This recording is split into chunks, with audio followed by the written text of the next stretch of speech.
Tales from the Big Nasty. The Three Sisters by S.L. Owen. They were sailing north that morning, despite the chatter Boca heard in the radio traffic. He sensed some hesitation in the more seasoned of his crew when he informed them of his plans. He told them it was an intuition, that there was an untapped source closer to shore. It was a lie, a simple one. He was not prone to lying, but it had been his experience that the simple ones were the ones least likely to be challenged. Boca had received a phone call late in the night, early in the morning if it mattered. It was not the first time he had heard from the anonymous caller. In fact, now that he had heard from the man several times, Boca had come to refer to him internally as Frank. The thug's voice compelled visions of muscle and hatred. Frank had made multiple attempts to convince Boca to sell his boat. This time, however, Frank did not mention it. Frank simply told the shrimp boat captain that he would find what he was looking for by sailing to Dumbfoundling Bay.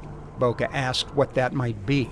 Frank said, "I'd hate to spoil the mystery. Could be anyone. Even your daughter." Boca had not seen his daughter for years. The comment rattled him, of course, but he would not admit to it. He told Frank, "I'm kind of busy right now with my sleep. Would it be all right if you called me later so that I could ignore you then? I mean, in the manner that you fully deserve." "Call you later?" he asked. "When reasonable people have reasonable conversations." "Are you being sarcastic?" Frank asked.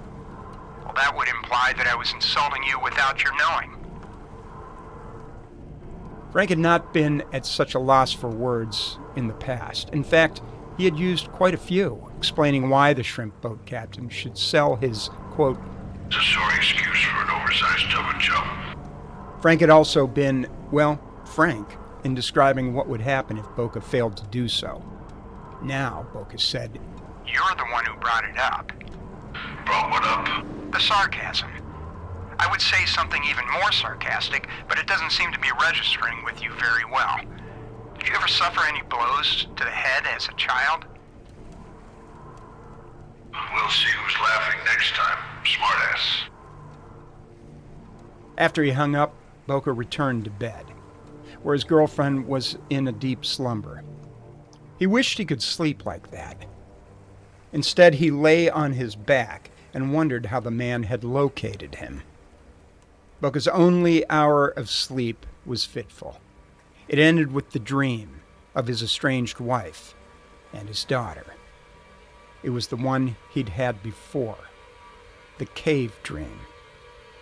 Now, from his position on the bridge, Boca guided the ship's wheel artfully. He wondered if Rose and Cordelia had really penetrated the subterranean realm to which he had borne dream witness. Dreams like this one had happened before, and sometimes they had turned out to be premonitions. In this dream, the mother and daughter had been admiring prehistoric images on a cave wall. There was a striped horse, a spear-carrying hunter with the head of a cat, and a constellation of hands, fingers radiating, a carnival of shadowy flesh stars. A dark-faced woman emerged from the depths of the cave. Her countenance was horrible to perceive. The entity had been waiting for Rose and Cordelia.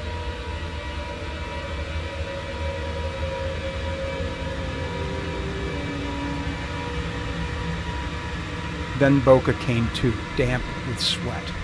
It was the kind of dream that on waking was profoundly disturbing, yet on recollection later seemed trite and even a little silly. Now on his boat, the Three Sisters, the pungent aroma of coffee cut through the salty air.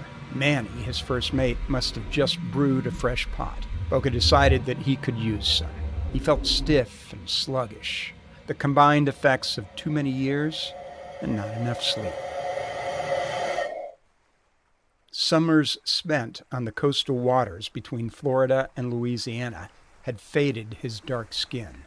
and seasons of deprivation had grayed his beard. His eyes were still sharp, though. He could see deep into the south, where net-draped shrimpers littered the bay. His own shrimper, the Three Sisters, chugged stubbornly in the opposite direction.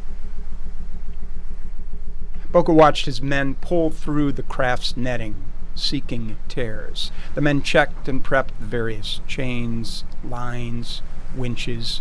One of them scooted up the outrigger to untangle a clot of rigging. "Thompson," Boca barked, "this is why we take time to secure our gear at the end of every haul.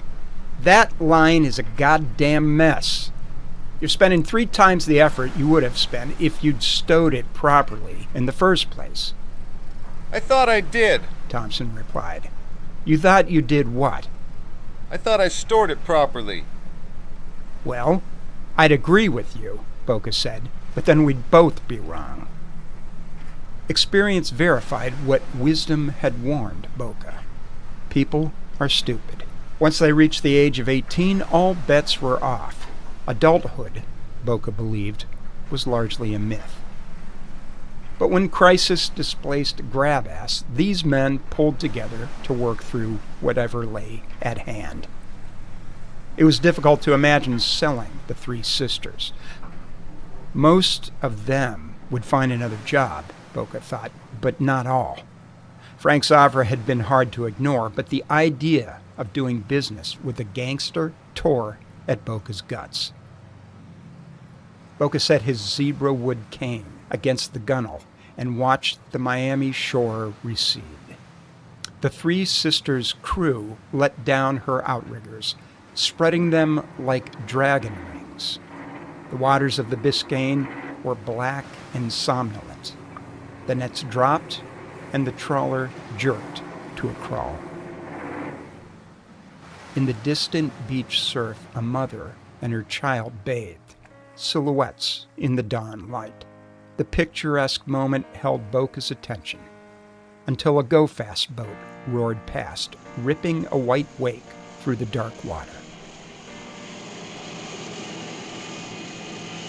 Those were the boats mobsters and drug runners used, Boca thought. Why an old hulk like the Three Sisters? Murmurs crept from below deck, where the crew fixed breakfast. Boca shut his eyes and filled in the parts he could not hear. What's that you're frying, Cookie? How many times I tell you? Don't call me Cookie. It ain't nothing but spam in a can, man. Had enough of that shit at Benning to last me a lifetime. The ham that couldn't pass its physical, man. Meatloaf without basic training. Ever notice how when you fry meat, if you shut your eyes, it sounds like rain? Shut up! Go on, give it a try.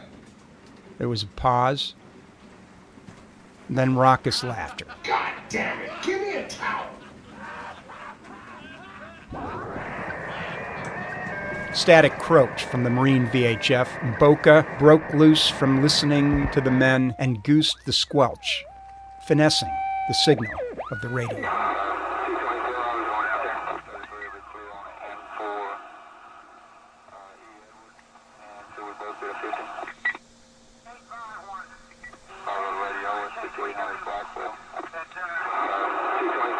Boca tweaked radio knobs. Boca lost the feed. It had not been sea trade. Someone was watching someone else, and one of them was breaking the law. He knew it was no longer his concern, but still, it made him curious. After chow, Boca monitored his men pulling the large nets on board. Their contents spilled across the deck. The shrimpers culled the wriggling mass. They headed the shrimp and tossed the rest. Gulls reeled. Gulls descended. Gulls screeched with delight. Boca tied off the ship's wheel. He counted shrimp. He shook his head. An impromptu service followed. Heads bowed, gathered to grieve the meager haul. One of them made the sign of a cross. Another fingered a rosary. A third whispered an obscenity. The crewmen returned to their work. Others hosed the deck. They moved slowly, their willpower deveined. Manny asked, You are still thinking of selling. I was never thinking about it, Boca said, not seriously. That is not what the men believe. Boca grunted. Well, I'll file those opinions between who and who cares. You no longer like the bug business. Boca sighed. It's these new regulations. Things are bad enough already. Trying to understand the way the feds do things is like trying to pick a turd up by the clean end. For one who had spent a career in a federal agency, Boca was unusually critical of governmental bureaucracy. Manny, on the other hand, was unnaturally positive. Perhaps it was his sunny outlook that facilitated his urge to gamble. It certainly made him an ideal candidate to work for Boca. Few others could stand the captain. One of these days I hit La Bolita Big Capitan. Then all our troubles are gone para siempre. Spoken like a true citizen of the Magic City, Boca said. I am a citizen of America. The land where every day is anything can happen day. Is not that what the president say? I believe it was Annette Funicello, Boca replied. I believe it was the president. He is a good man.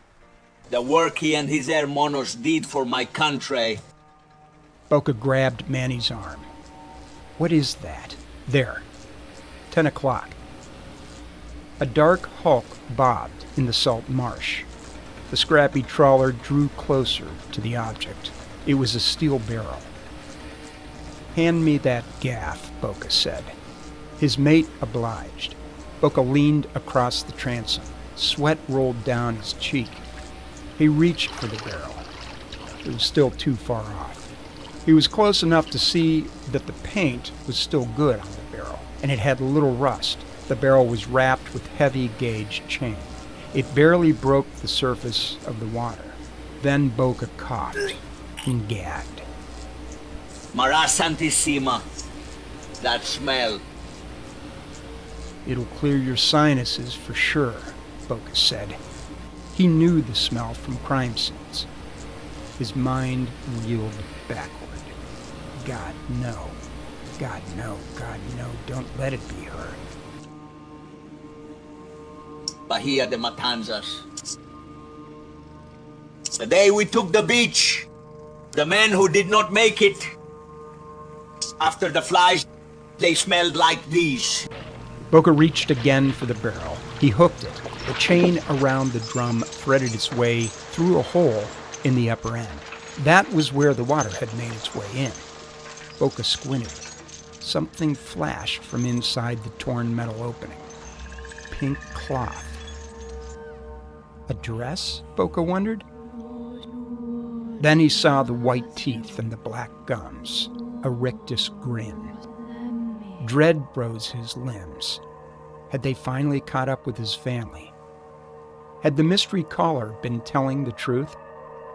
Boca mustered a whisper, choked dry by dread. Get some boys on winch 2. Let's bring her up.